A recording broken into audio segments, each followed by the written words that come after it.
चलता है तो आपके पास पैसा था, फिर आपने दिया क्यों? तो काम तो रुका हुआ था स्वेटर के बिना। ये बात समझ में आना मुश्किल है हम लोगों की। विवेचन तो हम कर देंगे लेकिन हमारे समझ में आना मुश्किल है।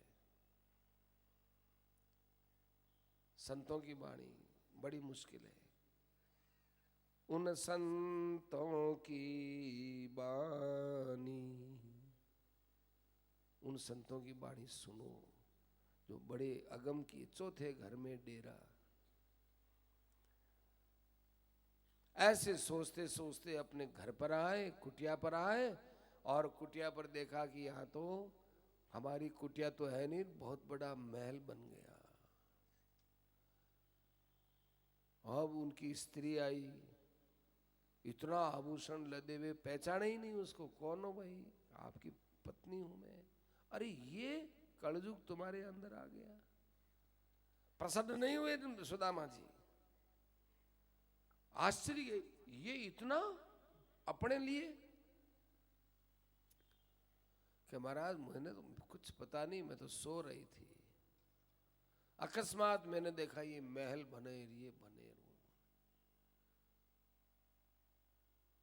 देखा कि अरे ये क्या बात हो गई। न तो अपनी तपस्या का घमंड किया कि देखो मेरी तपस्या का घमंड, मेरी तपस्या का प्रभाव, न मेरी भक्ति का प्रभाव, देखो मैंने कृष्ण की भक्ति की ना इसलिए ऐसा हुआ, कुछ नहीं। अरे कृष्ण, तुमने ऐसी कृपा की मेरे पर, इसको कृपा मानूं? तूने दे दिया, तूने बना दिया, इसलिए मैं इसका त्याग तो नहीं कर सकता हूं। पर इसमें मुझे एक बात समझनी चाहिए कि तू कृपालु कैसा है। किसान सोता रहता है, उसको तो ऐसी आशा है कि मेरी खेती अब बरसात के बिना जल जाएगी, मैं तो कुछ भी नहीं, और रातों रात तू बरसात कर देता है, किसान को पता ही नहीं चलता, सुबह देखता है कि मेरा खेत तो पानी से भर गया, खूब आनंद मनाता है। ऐसे ही प्रभु आप जाने किस समय कब क्या कैसी कृपा कर देते हो, पता ही नहीं चलता। इसलिए प्रभु मैं तो अब आपके साथ, आप सबसे बड़े धन हो, मैं आपके साथ ही मित्रता चाहता हूँ, आपके साथ ही मैं दास्य भाव रखना चाहता हूँ, आपके साथ ही मैं सख्य भाव रखना चाहता हूँ, मैं आप ही के अंदर रहना चाहता हूँ। और यदि धन दिया है तो मुझे साथ में सत्संग और दो। यदि आपने हमको बाजार में जाने का आदेश दिया है तो बैटरी भी दो, क्योंकि आंखों से रात्रि में हम देख नहीं सकेंगे। ये धन रूपी अंधकार है, इसमें सत्संग रूपी प्रकाश चाहिए। धन के लिए हम मरते हैं, लेकिन देखो इतना बड़ा धन वैभव मिला हमारे सुदामा जी को, पर वो कहते हैं ये धन सत्संग के बिना काम का नहीं है, सत्संग से धन सुख देगा।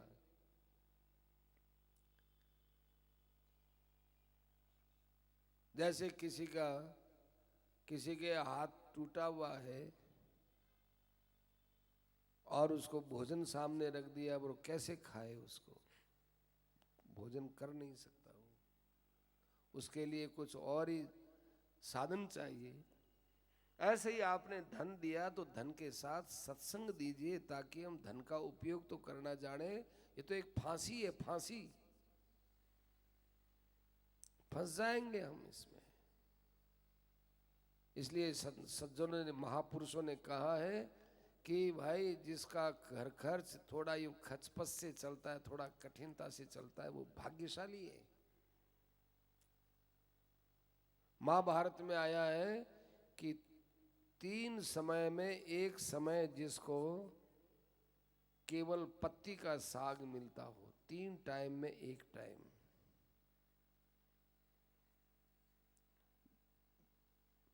बिन भाजी लौन, कोई उसमें दूसरे नहीं, बस पत्ती पत्ती का साग, लूण वगैरह कुछ नहीं, केवल पत्ती। परंतु सिर पर कर्जा नहीं है,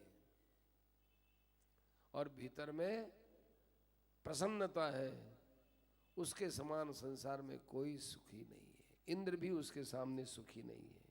खाने के लिए तो है बहुत कम, लेकिन अंदर में कोई ऋण नहीं है, किसी का ऋण नहीं है, उधार लिया हुआ नहीं है, और मन में प्रसन्नता है कि ठीक है, ये भाग्य का दिन है, थोड़ा देखना है, देख कोई बात नहीं।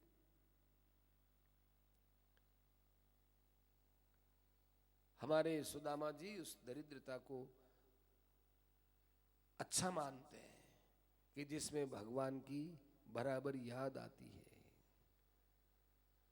भक्ताय चित्रा भगवान ही संपदो राज्यं विभूतिर्न समर्थयत्यजः अदीर्घबोधाय विचक्षण स्वयं पश्यन्निपातं धनिनां मदोद्भवम्। बड़े बड़े धनियों के अंदर दिखने वाला मोह, ये देख करके भक्त है वो इन विचित्र विचित्र संपत्तियों से दूर रहना चाहता है। और जिसके अंदर आपकी भक्ति निवास कर गई, उसको ये चीजें किसी प्रकार से लुब्ध नहीं कर सकती। भक्ति है ना। देखो खूब जोर से मारवाड़ में आपने गर्मी देखी होगी, लाए साए साए करती आंधियां, लाए पड़ती है, गरम गरम किरणें खूब। लेकिन जिसने लस्सी पी रखी है सुबह पहली, मौसमी का रस पी रखा है, और वो यदि दोपहर के समय में खूब कपड़ा ढक करके बाजार जाता है, अंदर में लस्सी और ठंडी चीजें ले रखी हैं, अब उसको ये लू क्या बाधा देगी। इसलिए पश्यन्त निपातम धनिनान मदोद्भवम, इस प्रकार से उन्होंने सत्संग मांगा, हे भगवान हमें सत्संग देना, इसके बिना कोई काम क्या नहीं। ये हमने सुदामा का जो चरित्र सुनाया है, इसलिए सुनाया है कि भगवान के अंदर भाव बना रहे, कर्म बंधात विमुच्यते, और अपने कर्म बंधनों से मुक्त हो जाए। सुखदेव जी महाराज आगे वही मधुर लीलाएं सुनाते हैं कि एक बार सूर्य ग्रहण था, भगवान कुरुक्षेत्र गए। देखो हमारे शास्त्रों में ये कई प्रकार के पर्व आते हैं ना, कुंभ पर्व आता है, और भी पर्व आते हैं। इलाहाबाद में इस समय माघ मेला लगता है। ये क्या है? ये क्या है? अपने घर बार छोड़ करके तीर्थों में जाकर भगवत स्मरण करने का एक तरीका है ये। अब सूर्य ग्रहण के लिए कुरुक्षेत्र क्यों जाते हैं? कुरुक्षेत्र ये धर्म क्षेत्र है, और सूर्य ग्रहण में देखो जब भी संसार का प्रलय होगा ना, तो वो या तो सूर्य ग्रहण के दिन होगा या चंद्र ग्रहण के दिन होगा। ग्रहण के बिना प्रलय नहीं होगा।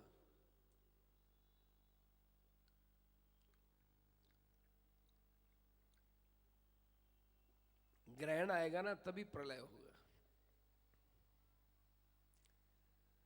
4 बज रहे हैं क्या? तो ये ग्रहण के समय में तीर्थ जाने का महात्म्य रहता है। तीर्थों में सब लोगों का आपस में मिलना जुलना ये रहता है, तो प्रेम बढ़ता है उससे। तो यहाँ ये भी आए, सब आए, यदुवंशी भी आए, कुंती वगैरह भी आई, पांडव भी आए, ब्राह्मण भी आए, सब आए। ब्राह्मणों को दान दिया, और दान इसलिए दिया कि कृष्णेनो भक्ति रस्त्विति, हमारी भगवान श्री कृष्ण में भक्ति हो। युधिष्ठिर वगैरह भी आए, भगवान से मिले। अब देखो यहाँ नंद और वसुदेव जी भी आए, और पहली बार भागवत कहता है कि देवकी और यशोदा जी बहुत प्रेम से मिले। रोहिणी देवकी चाथ परिष्वज्य ब्रजेश्वरी ब्रजेश्वरी। ब्रजेश्वरी कौन? यशोदा जी, ब्रज की मालकिन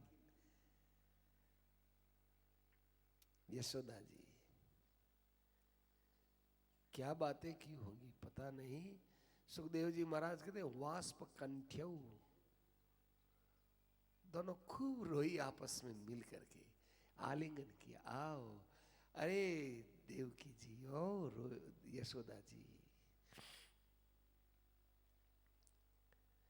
का विस्मृत वाम मैत्री, आपस में बातचीत करते हुए कहने लगे कि आप हमको और हम आपको कैसे भूल सकती हैं। हे ब्रजेश्वरी, आज यदि हम इंद्रादि लोक प्राप्त करके भी आपको अर्पित करना चाहें तो वो भी छोटे पड़ जाएंगे।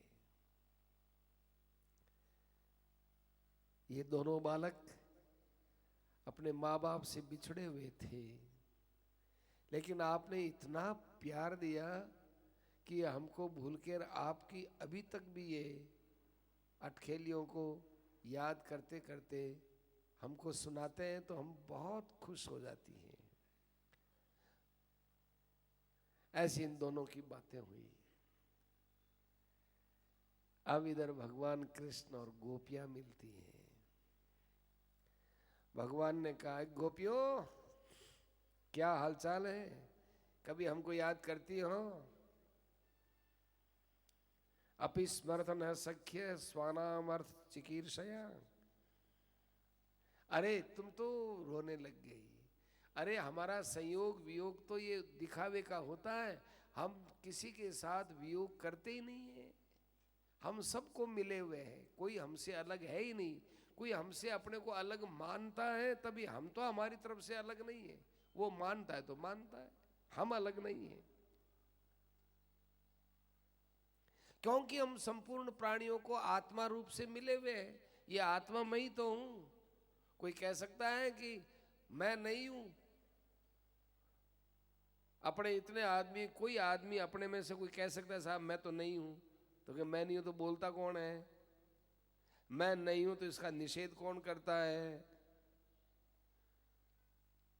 जैसे कोई कह दे कि शरीर में पृथ्वी नहीं है। अरे ये हड्डी क्या पृथ्वी नहीं है क्या? नाखून पृथ्वी नहीं है क्या? ये केश पृथ्वी नहीं है क्या? ऐसे ही मैं आत्मा रूप से सबको मिला हुआ हूं। गोपियों ने कहा, देखो हम ज्यादा तो कुछ नहीं जानती हैं, आपको तो बड़े बड़े योगेश्वर लोग चाहते हैं, हम तो केवल इस संसार में आपके चरणों का आश्रय लेकर बस आपके चरणों का प्रेम ही प्रेम चाहते हैं, इन्हीं का ही आश्रय चाहते हैं और कुछ नहीं चाहते हैं। फिर भगवान के मित्र भी आए, फिर ऋषि मुनि भी आए, सब बड़े प्रेम से मिले। इधर भगवान की पत्नियां और द्रौपदी जी ये एकांत में बैठ करके क्या खुली खुली बातें करती हैं। द्रौपदी जी ने कहा, भाई देखो आप एक एक हमको बताओ कि आपका विवाह कैसे हुआ, आपका कैसे हुआ, आपका कैसे हुआ। तो देखो इनके वर्णन में सबसे बड़ी बात क्या है कि सब ने कहा, देखो द्रौपदी जी मेरा ऐसे हरण हुआ था, ऐसे मेरे को हर के लाए थे, बस अब एक ही इच्छा है कि इनके चरणों में हमारा अनुराग बढ़ता रहे। तच्छ्री निकेत चरणेस्तु ममार्चनाय।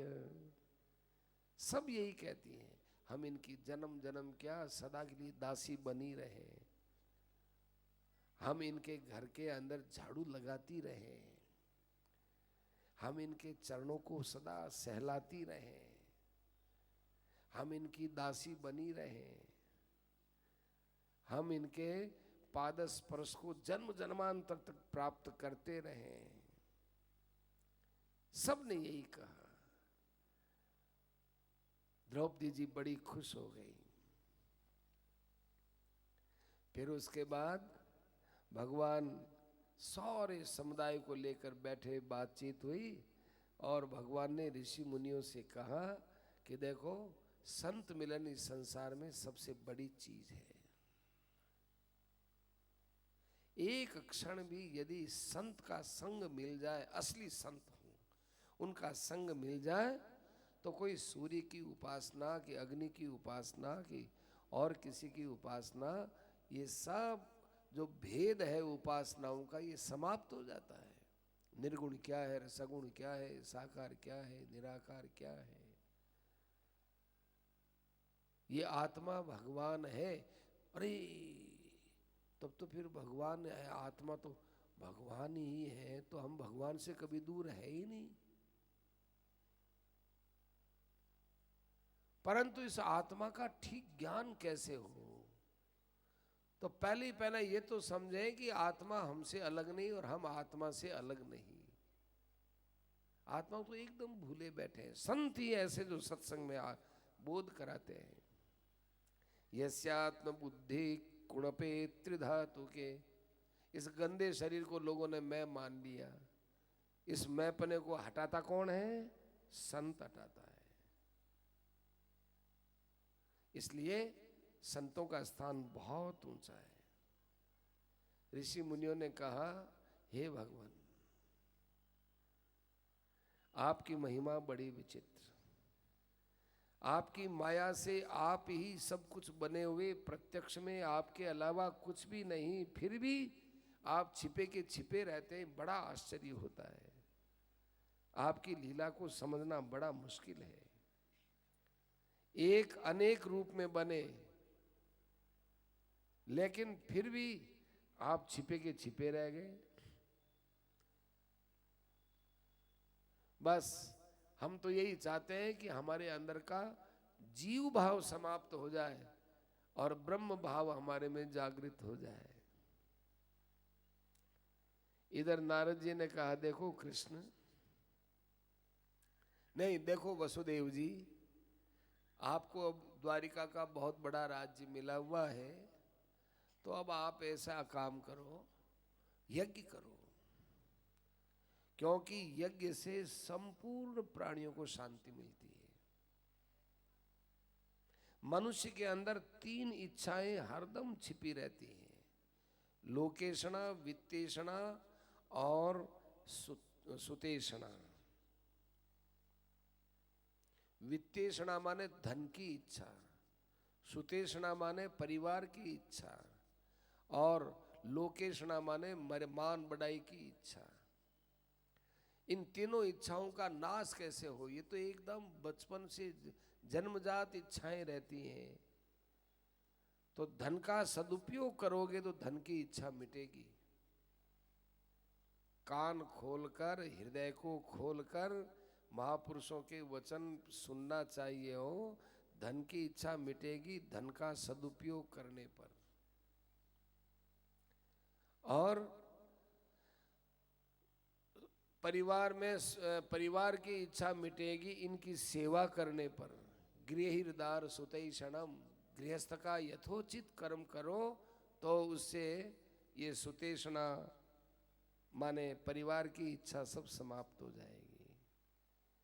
और लोकेशना जो होती है, मान बढ़ाई की इच्छा जो होती है, वो अपने स्वरूप का ज्ञान करने पर मिटती है। या तो भगवान में प्रेम हो जाए कि भगवान से बड़ा कोई है नहीं, तो मैं भगवान से बड़ा थोड़ी हो सकता हूँ। मान यही तो है कि मैं बड़ा हूँ। कथा सुनाता हूँ आपको, 1 बजे से लेकर बजे ऊंचा आसन पर बैठता हूँ, ये हूँ, मैं बड़ा आदमी हूँ। फूट गए। छोटा है वो। बड़ा तो जिन्होंने बनाया है वो बड़े हैं। आप यदि यहाँ नहीं बिठावे तो यहाँ थोड़ी बैठ सकता हूँ। तो बैठाने वाले आप हैं, मैं तो अब बैठने वाला हूँ, तो मैं तो छोटा हूँ। लेकिन मानता क्या हूँ कि आपसे मैं बड़ा हूँ। हरदम मेरी अखड़ाई में रहूंगा। मैं कथा बात, सेठ जी ने कहा, कोई हमसे पूछे कि आप कौन है, कि जयदयाल गूंद को, कि कई काम करो, सुतारो काम। हम ये नहीं कहते कि हम गीता प्रेस के अध्यक्ष हैं। क्यों? गीता प्रेस की मीटिंग होती है तब अध्यक्ष है, बाकी हम अध्यक्ष नहीं मानते। ऐसे ही जो काम करे वहीं तक उसको स्वीकार करो कि ये मैं हूं, उसके बाद नहीं। अब हम कथा ही नहीं करते, घर में बैठे हैं, चुपचाप बैठेंगे, मैं तो कथावाचक हूं साहब। क्या अभी तो भाई नींद ले रहे हो, कथावाचक हो क्या? लेकिन घमंड इतने गहराई से विचार करने नहीं देता। इसलिए कहा है कि भगवान को बड़ा मानो, भगवान की लीलाओं को बड़ा मानो, अपने से जो बड़े हैं उनको हृदय से आदर दो। मान बढ़ाई यदि मिटानी है तो बड़े तो बड़े ही रहेंगे। आत्मलोके क्षणाम देव, ऐसे इन इच्छाओं का त्याग करो। फिर वहां पर बहुत अच्छा यज्ञ हुआ, यज्ञांत स्नान हुआ, और उसके बाद सब वहां अपने अपने स्थान पर आ गए। इधर वसुदेव देवकी ने भगवान से प्रार्थना की कि भगवान हमको अब पता चला कि आप तो अनंत कोटि ब्रह्मांड नायक परात्पर परब्रह्म परमेश्वर सर्वेश्वर सर्वाधार, कि मैंने जिस दिन आपको जेल खाने में दर्शन दिए थे ना, तो साहब उस दिन तो चतुर्भुज रूप से दर्शन तो दिए थे, लेकिन कभी कभी हम इधर उधर हो गए थे। अब हम ये चाहते हैं कि आपके चरणों में हमारा प्रेम बना रहे। अच्छी बात। देवकी ने कहा कि वो कंस के मारे हुए बेटा है ना, एक बार दिखा दो, क्योंकि आपके प्रेम में ये बार बार मुझे याद आते हैं,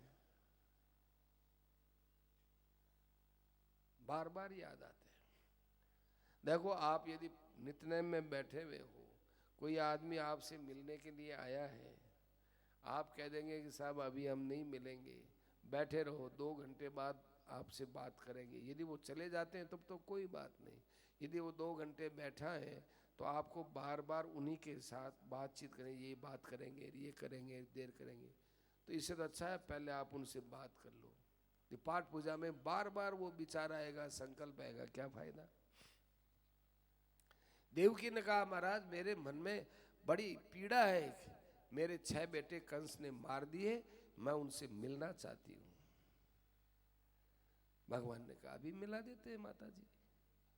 भगवान गए सुतल में, सुतल के अंदर बैठे थे। राजा बलि से कहा, बलि ने ला करके दे दिए, और भगवान उन बच्चों को वैसी मुद्रा में, जिस मुद्रा में जन्मे थे ना, वैसी छोटे छोटे छोटे छोटे लाकर उनको दे दिए। और देवकी जी ने सबको दूध पिलाया।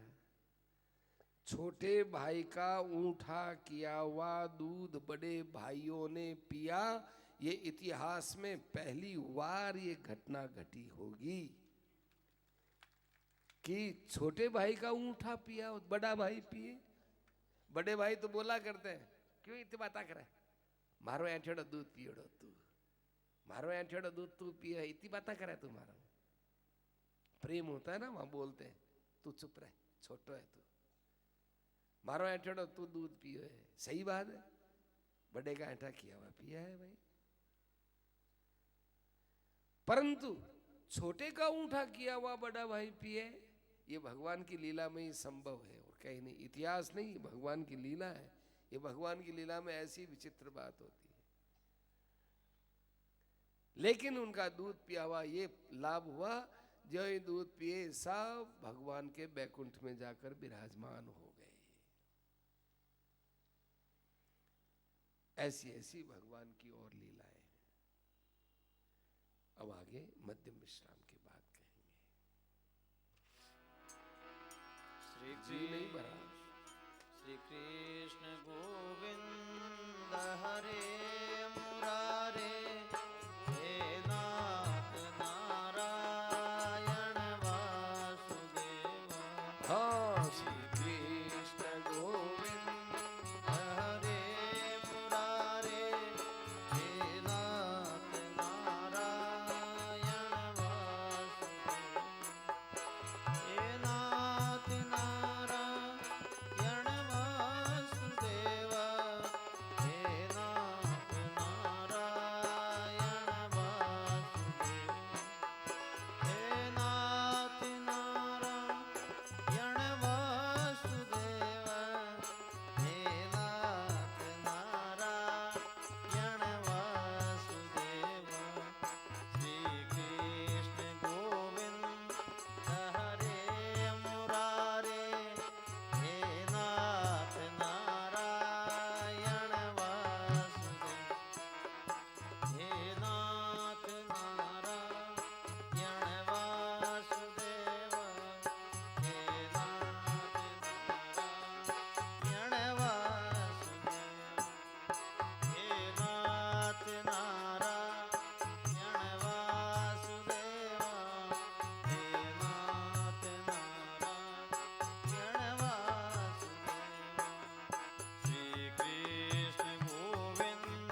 गरीबी मन में अमीरी दया राखी जे हेली मारी नीर जोरे ज्ञान झरोखे बैठ सुहागण ज्ञान झरोखे बैठ सुहागण चालो देई जे हेली मारी निर्भय जोए ज्ञान झरोखे बैठ सुहागण ज्ञान झरोखे बैठ सुहागण जालो देई जे हेली मारी निर्भय रही जोए दुनियादारी ओ गणकारी दुनियादारी ओ गणकारी जाने भेद मत दई जोरे हेली मारी निर्भय रही जोरे हेली मारी निर्भय जोए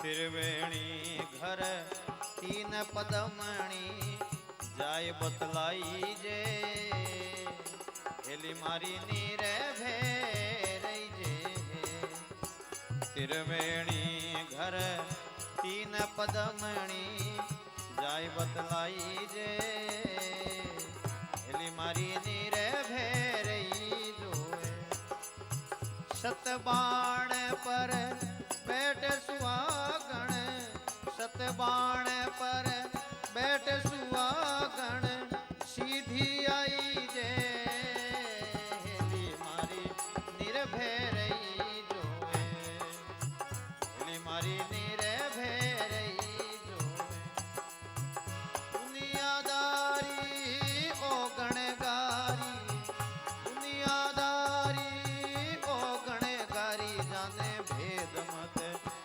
जोए हेली मारी निर्भय रही जोए हेली मारी निर्भय रही जोए